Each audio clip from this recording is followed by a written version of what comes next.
Hello fighters, welcome back to channel. இது உங்கள் FS family. நான் உங்கள் Praveen. Hope you are all good. நானும் நல்லா இருக்கேங்க. இப்போது நம்ம நேற்றைய வீடியோவிலே நம்ம சொல்லியிருந்தோம்னு நினைக்கிறேன். இந்த மாதிரி இப்போ ஸ்ரீராம் ஃபினான்ஸ்லேருந்து ஒரு சின்ன சம்பவம் இருக்குது, அதை பற்றி நான் சொல்கிறேன் உங்ககிட்ட அப்படின்ற மாதிரி சொல்லியிருந்தேன். ஸோ அது என்ன சம்பவன்றது தான் இன்றைக்கி இந்த வீடியோவில் பார்க்க போகிறோம். வித் கால் ரெக்கார்டோட பார்க்க போகிறோம். என்னடா சொல்கிற அப்படிங்கிறீங்களா? ஆமாம், அந்த மாதிரி தான் இன்றைக்கி ஒரு சம்பவம் இருக்குது. ஸோ அதை நான் உங்கள்கிட்ட சொல்கிறேன். அதுக்கு முன்னாடி இப்போ நிறையா பேர் இந்த லோன் அப்ளிகேஷன்லலாம் லோன் வாங்குகிறாங்க.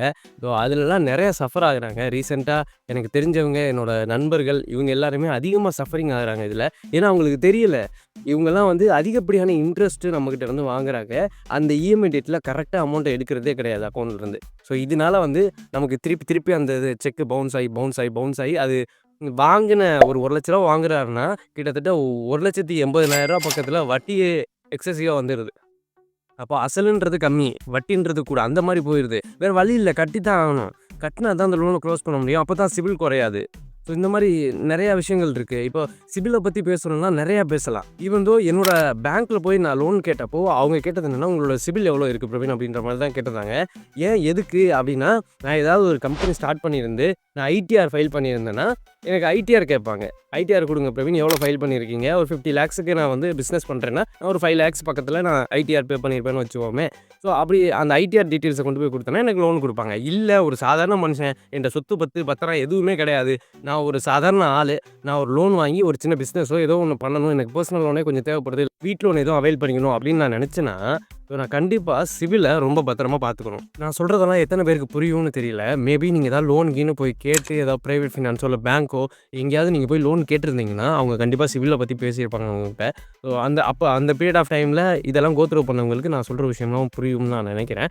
அது மட்டும் இல்லாமல் தயவு செஞ்சு இந்த வெளியில் தேர்ட் பார்ட்டியில் ஏதோ ஒரு அப்ளிகேஷனை பார்த்தேன், அதில் ஒரு 50 லட்ச ரூபா லோன் தரேன்றான் அப்படின்னு சொல்லி லோனை வாங்குறது, அதுக்கப்புறம் அந்த லோனை கட்ட முடியாமல் அஸ் அ மிடில் கிளாஸாக ரொம்ப நிறையா சஃபர் ஆகி நம்ம ஃபேமிலியும் அதுக்குள்ளே இழுத்து விட்டு அவங்க லோனு கட்டலைன்னு சொல்லி ஒரு இஎம்ஐக்கு வீட்டுக்கு வந்து ஒரு ஸ்டேஜ் ஆஃப் டைமில் இது ரொம்ப டிப்ரெஸ்ட் ஆகி ரொம்ப மன உளைச்சலின் உச்சத்துக்கு போய் சூசைடு வரைக்கும்லாம் ட்ரை பண்ணவங்கலாம் இருக்கிறாங்க.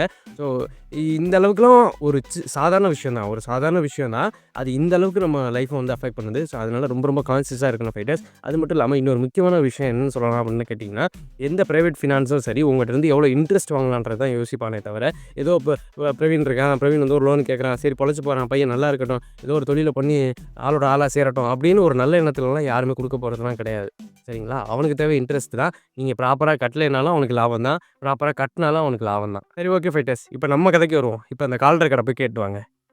சொல்லுங்கள் சார். ஸ்ரீராம் பேசுகிறேன் சார். ஹரி பேசுகிறேன் சார். சொல்லுங்கள் சார். அது கேட்டேன், கன்ஃபார்ம் பண்ணேன். அவங்க அது மாதிரி தான் பண்ண சொல்கிறாங்க. லோன் க்ளோஸ் பண்ணுறப்ப தான் அது மாதிரி பண்ண சொல்கிறாங்க. கேட்டேன், நீங்கள் சொன்னதையும் கேட்டேன். இந்த மாதிரி அவர் வேறு லோன் பண்ணுறதுக்காக கேட்குறாங்க, அப்போ சிபிலை பற்றி அந்த மாதிரி கேட்குறாங்க, அதெல்லாம் சொல்லிட்டேன். அதுதான், இதுக்காக நீங்கள் ப்ரீ சார்ஜஸும் பண்ண முடியாது, இதுக்காண்டி நீங்கள் லோனை க்ளோஸ் பண்ண முடியாது. அதையும் அவங்க சொன்னேன், இந்த மாதிரி இதுக்கு இந்த ஒரு 500 ரூபாய்க்காண்டி லோனை க்ளோஸ் பண்ணுற மாதிரி இருக்கு சார் அப்படிதான் சொன்னேன். வேறு எதுவும் பண்ண முடியாத மாதிரி சொல்கிறாங்க. அதான் சரி, என்ன அப்படின்னு கேட்கலான்னு எனக்கு கால் பண்ணேன். என்ன சார் இப்படி சொல்கிறீங்க? எனக்குமே இதில் என்ன பண்ணுறதுன்னு தெரியல. டக்குன்னு ப்ரீ க்ளோஸ் பண்ணோம்னா இதுக்காக தான் பண்ணுற மாதிரி இருக்கு. இல்லை, இது கம்பெனியில் இந்த ஒரு விஷயம் யாராவது இருக்குதான் ப்ரோ. நானுமே இந்த கம்பெனிக்கு வரதுக்கு மாதிரி ஒரு 9,000 ரூபா உள்ள கட்டிட்டு தான் வந்தேன். ஆக்சுவலி நாங்கள் இஎம்ஐ ரெகுலராக கட்டிக்கிட்டு இருந்தோம் ஒரு கலெக்ஷன் ஸ்டாஃப்ட்ட. மாசம் 500 ரூபாய் விழுந்து சொல்லலை, அவன்கிட்ட சேர்த்து தான் கொடுத்தாங்க. ஆனாலும் ஒய்ஃபோட அவங்க அம்மா தான். ஆனால் பார்த்தா கடைசியில் பார்க்குறப்ப 9,000 பெண்டிங் இருந்துச்சு. நான் உள்ள வந்தப்ப பார்த்து அப்புறம் அதை சரி பண்ணி வாங்கி நாங்கள் கட்டி தான் அதை சரி பண்ணோம். சின்ன எரர் இருக்குதா. எப்படின்னா கலெக்ஷன் ஸ்டாஃப் எப்படின்னா அவங்க இஎம்ஐ அமௌண்ட்டை மட்டும் வாங்கி போட்டுருவாங்க. அட்வான்ஸோட டீட்டெயில் கஸ்டமர்கிட்ட புரிய வைக்க மாட்டாங்க. நிறைய கஸ்டமர் தெரியாது. இருக்குன்னா நான் கட்டிக்கிறேன் போறாங்க. பாருங்க, இந்த 500 ரூபாய்க்காண்டி இது எனக்கு இஷ்யூ ஆகும், சிபில் அஃபெக்ட் ஆகும்னு பேசுறீங்கல்ல, இல்ல பரவாயில்ல நான் செக் பண்ணி கட்டிக்கிறேன்னு போறாங்க. அதெல்லாம் சொல்லிட்டு போறாங்க. பட் அதனால நாளைக்கு எங்கேயும் லோன் வாங்க முடியாது, அவங்களுக்கு எல்லாருமே அஃபெக்ட் ஆகும், சின்ன காட்டும். அதெல்லாம் இருக்கு. அதனால நம்ம இது சொல்லிடுறது. நானுமே எந்த கஸ்டமர் இருந்தாலும் நீங்க பணத்தை பேங்க்ல இருந்து எடுத்துக்க வேணாம்னு கன்ஃபார்ம் பண்ணிட்டு தான் கொடுக்குறது.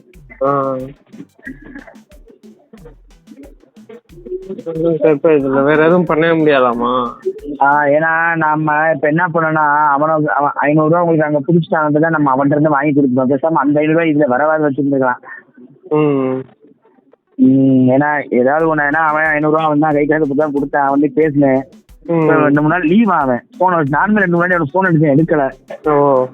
லீவ் ஆவேன்.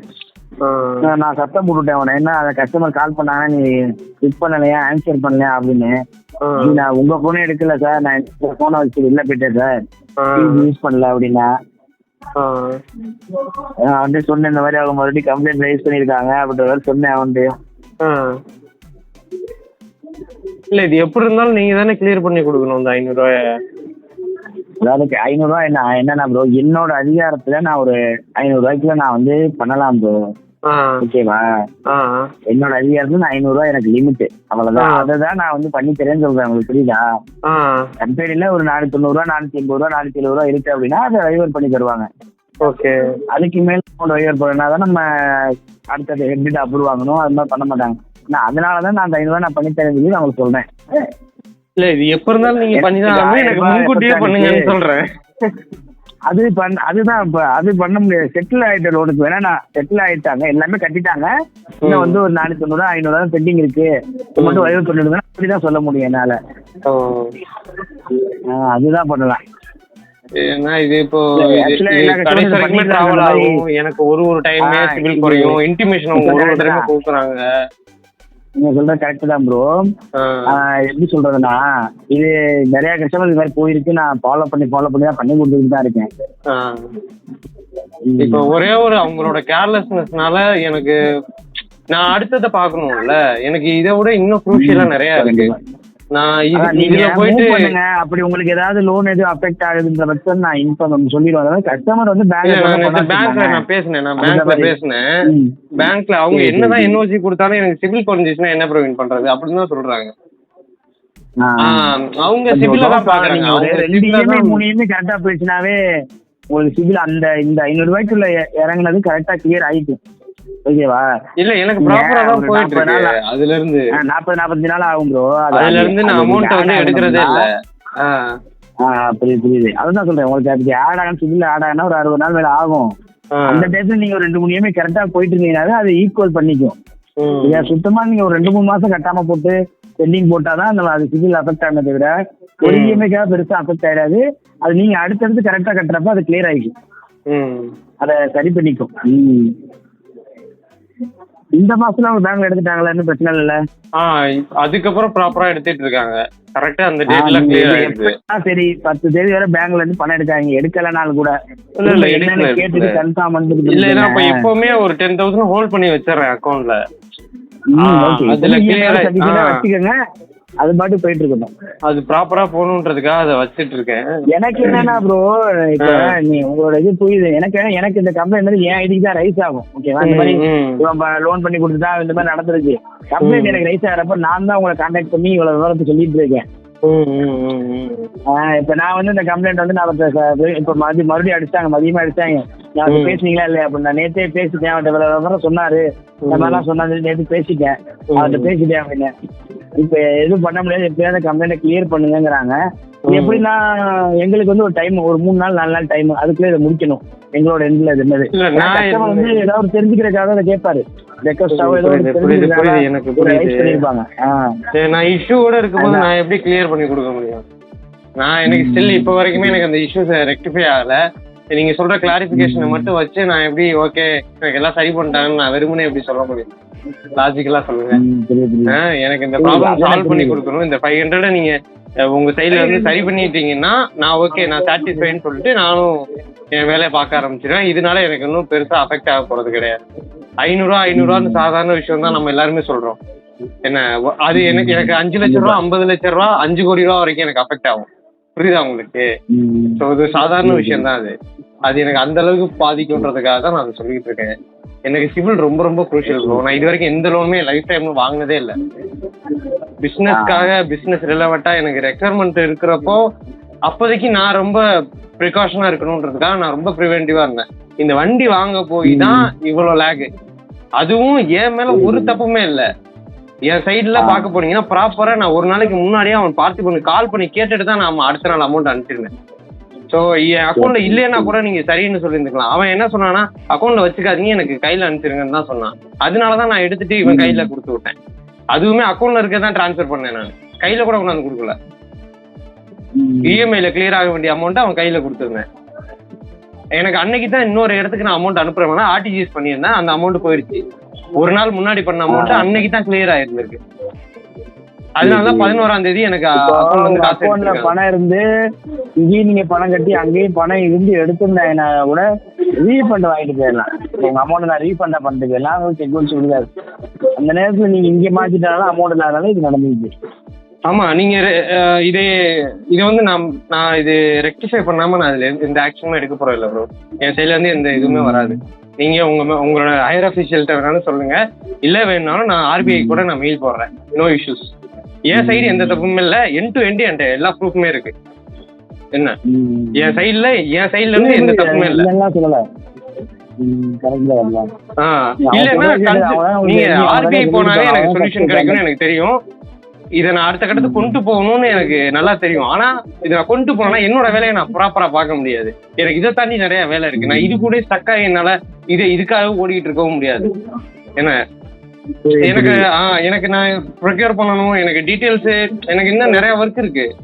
நான் இன்வெஸ்ட்மெண்ட் பண்ணணும். ஸோ அந்த பிசிஸை போய் பார்க்கணும். ஸோ இந்த மாதிரி எனக்கு நிறைய கமிட்மெண்ட் இருக்கிறதுனால மீன்வேல் நான் இதை பார்த்துக்கிட்டே இருக்க முடியாது. அவங்க சாதாரணமா நினைக்கிறாங்க என்ன பண்ணிட போறான் அப்படின்றாங்க. அவங்களோட லெத்தாஜிக்கலான ஒரு தாட் ப்ராசஸிங்கே இருக்கு. பார்த்திபன் அந்த என்ன அதெல்லாம் சரி பண்ணிடுவாங்க அப்படின்ற மாதிரி. அவங்க வந்து எம்இஸ் ப்ரோ, அவன் அப்படித்தான் இருப்பான். அவனுக்கு என்ன லோன் போட்டா வேலை முடிஞ்சிச்சு, அவ்வளவுதான். அவனுங்க அந்த கரெக்ட் தான். நாங்க அப்படி இருக்க மாட்டோம். எங்களுக்கு தேவை உங்களை சாட்டிஸ்ஃபை பண்ணணும். அதுக்கிடையே நம்ம திரும்பவும் பேசிட்டு இருக்கோம். வேற ஒன்றும் இல்லை, அவங்க கிளியர் பண்ணி கொடுக்கணும், அவ்வளவுதான். என்னால முடிஞ்செல்லாம் கிளியர் பண்ணி கொடுத்து நான் டக்குன்னு பண்ணி கொடுத்துருவேன். அதான் நான் ஓப்பனா அவ்வளவு சொல்லிட்டேன். அவ்வளவு விஷயத்தையும் பேசுறேன். நான் அவர் ரிப்ளை கொடுக்க மாட்டேங்கிறாரு அப்படின்றத நான் சொல்லிடுறேன். நீங்க சொல்லிடுங்க, உங்க சைடுல இருந்து சொல்லிடுங்க. எனக்கு அமௌண்ட் கிளியர் ஆகட்டும். நான் இன்ஃபார்ம் பண்ணுவேன். Okay thank you so much. Fighters, இப்போ நீங்கள் இந்த கால் ரெக்கார்டு கேட்டிருப்பீங்கன்னு நினைக்கிறேன். அதில் அவர் நிறையா பேசியிருப்பார். என்ன ஆச்சு அப்படின்றத நான் சொல்கிறேன். ஆல்ரெடி நம்ம ஒரு வீடியோவில் நம்ம இதை பற்றி டீட்டெயிலாக சொல்லியிருக்கோம். என்னென்னா, எனக்கு வந்து நான் ப்ராப்பராக அமௌண்ட்டு அந்த ரெப்ரசன்டேட்டிவ் கையில் கொடுத்துட்டேன். ஃபஸ்ட்டு 3 செக்கும் வந்து பேங்க்கில் கிளியர் ஆகாது, நீங்கள் கையில் தான் கட்டணும்னு சொல்லிட்டாங்க. ஸோ அதனால் நமக்கு அதை பற்றி பெருசாக அவேர்னஸ் இல்லாததுனால சரி ஓகே நான் கையில் கொடுத்துட்றேன் அப்படின்னு சொல்லிட்டு ஃபஸ்ட் அமௌண்ட்டுக்கு 1 டே பிஃபோர் நான் கால் பண்ணி கேட்டிருந்தேன்.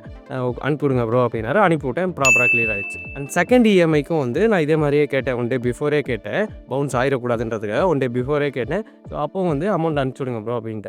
அண்ட் தேர்டு, அதாவது 3வது டைம் வந்து இந்த 3 செக்கு வந்து எதுக்கு ப்ராசஸ் ஆகுதுன்னா, இந்த பேங்க் கூட ஸ்ரீராம் ஃபினான்ஸுக்கும் பேங்க்குக்கும் வந்து ஒரு இன்டர் கம்யூனிகேஷன் இருக்குமா. ஸோ அந்த செக்ஸ் வந்து அதில் ட்ரான்ஸ்ஃபர் ஆகணுன்றதுக்காக அந்த ஒரு ப்ராசஸ்க்காக எல்லாத்தையும் அனுப்பி விடுவாங்களாம். இது எனக்கும் தெரியாது, அவர் சொன்னது தான் வச்சு நானும் சொல்கிறேன். இந்த ப்ராசஸ் ஆகிற வரைக்கும் நீங்கள் கையில் தான் கட்டணும் அப்படின்ற மாதிரி சொன்னார். ஓகே ஃபைன் இருக்கட்டும் அப்படின்னு சொல்லிட்டு நானும் அமௌண்ட் அனுப்பிச்சிட்டேன். அண்ட் தேர்டு, அதாவது 3வது இஎம்ஐக்கு வந்து நான் அந்த மாதிரி 1 டே பிஃபோரே கால் பண்ணி கேட்குறேன். ப்ரோ இந்த மாதிரி என்ன அக்கௌண்ட்டில் வச்சுக்கணுமா இல்லை நான் உங்களுக்கு அனுப்பணுமான்னு கேட்டேன். அவர் போயிட்டு செக் பண்ணி பார்த்துட்டு இன்னும் உங்களுக்கு அக்கௌண்ட்டுக்கு மாறல, நீங்கள் வந்து எனக்கே அனுப்பிச்சி விடுங்க அப்படின்னாரு. சரி அவருக்கே நான் அனுப்பிச்சி விட்டேன். இது வந்து 4th 5th எனக்கு வந்து இஎம்ஐ டேட்டு. 4th நான் கால் பண்ணி கேட்குறேன். அண்ட் 5th வந்து அவருக்கு நான் அமௌண்ட்டை அனுப்பிச்சிட்டேன். இதுக்கப்புறம் ஒரு 1 வீக் கழிச்சு, அதாவது 11ஆம் தேதி வந்து என் அக்கௌண்ட்லேருந்து ஒரு 590 ரூபா பக்கத்தில் டெபிட் ஆகுது. சரிங்களா, அந்த 590 எதுக்கு டெபிட் ஆகிருக்குன்னு போய் கேட்டப்போ அது நிறையா சொன்னாங்க. அப்படி இப்படின்னு வளர்ந்து இழுத்தாங்க. அவங்களுக்குமே தெரியல அப்படின்ற மாதிரிலாம் சொன்னாங்க. லிட்டரலாக பார்க்க போனால் நான் பேங்க் சைடில் போய் கேட்டப்போ பவுன்ஸ் சார்ஜஸ், உங்களோட அக்கௌண்ட்டில் பேலன்ஸ் இல்லைன்னு சொல்லி பவுன்ஸ் ஆகிடுச்சு செக் அப்படின்ற மாதிரி சொல்லிட்டாங்க. இதுக்கப்புறம் நடந்த விஷயம் எல்லாமே நம்ம ஆல்ரெடி நம்ம சேனலில் வீடியோவாக போட்டிருக்கோம். அது எல்லாருமே பார்த்துருப்பீங்க. திருப்பி அதை சொல்லி உங்ககிட்ட நான் போராடிக்க விரும்பலை. இப்போ என்ன ஆச்சு சம்பவம் அப்படின்ற கேட்டிங்கன்னா, இப்போ நம்மளோட லாஸ்ட் மந்த் இஎம்ஐ கிளியர் ஆகும்போது எனக்கு ஒரு மெசேஜ் வருது, உங்களோட அக்கௌண்ட்டில் வந்து ஒரு 500 ரூபா நிலுவைத் தொகை இருக்குது, அதை நீங்கள் கிளியர் பண்ணலைன்னா நீங்கள் வந்து அடுத்தடுத்து அது பெண்டிங்லேயே வந்துகிட்டே இருக்கும் அப்படின்ற மாதிரி ஒரு மெசேஜ் வருது, டெக்ஸ்ட் மெசேஜ். நான் வேணாலும் அது உங்களுக்கு ஆட் பண்ணுறேன், நீங்கள் வேணால் பார்த்துட்டு வாங்க. ஸோ இந்த மெசேஜை பார்த்ததுக்கப்புறம் நான் அனுப்ப வேண்டிய அந்த 590 ரூபா அவங்க சைட்லேருந்து அனுப்பிச்சிட்டாங்க. அவங்க சைடில் ஒரு 500 ரூபா பெனால்ட்டி விழுவுன்னு சொன்னாங்கல்ல, ஸோ அதை கிளியர் பண்ணி தரேன்னு சொல்லியிருந்தாங்களே, அதை பண்ணவே இல்லை போல் அப்படின்னு நினச்சிட்டு நான் ஒரு ரெப்ரசன்டேட்டிவ் கால் பண்ணுறேன். யாருமே ஃபோன் எடுக்கவே இல்லை. மேனேஜர் சைட்லேயும் இந்த கால்மே நம்மகிட்ட வந்து பிக் பண்ணவும் இல்லை, நமக்கு ஆன்சர் பண்ணவே இல்லை. இதில் எனக்கு கிளாரிட்டியே இல்லை. எனக்கு திருப்பி ஸ்ட்ரைக் ஆகிட்டே இருக்குது. ஏன்னா இது ஒரு டைமுமே வந்து அந்த 500 ரூபா ஸ்க்ரோல் ஆகிட்டே வருமா. அது எண்ட் டு எண்டு நான் வந்து 2 இயர்ஸ் லோன் போட்டிருக்கேன். அந்த 2 இயர்ஸுமே அது ட்ராவல் ஆகிட்டே வரும். அப்போ என்னோட சிபில் கொஞ்சம் கொஞ்சமாக அடியாகிட்டே வரும். ஃபைட்டர்ஸ் நீங்கள் அதை கவனிச்சிருந்தீங்கன்னா தெரியும். அவர் அந்த ஆடியோவில் சொல்லியிருப்பார் நம்ம கால் பேசிகிட்டு இருக்கும்போது, அதாவது நான் இதெல்லாம் சரி பண்ணி தர முடியாது, நீ எனக்கு இந்த மெயிலில் மட்டும் சரி பண்ணி கொடுத்துரு, உங்கள் சைடு எல்லாமே சரியாயிடுச்சுன்னு சொல்லி எனக்கு சரி பண்ணி கொடுத்துரு அப்படின்னு கேட்குறாங்க.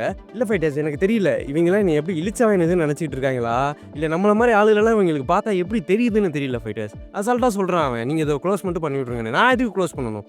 என்ன என் பிரச்சனையே சால்வ் பண்ண மாட்டானா அவன்?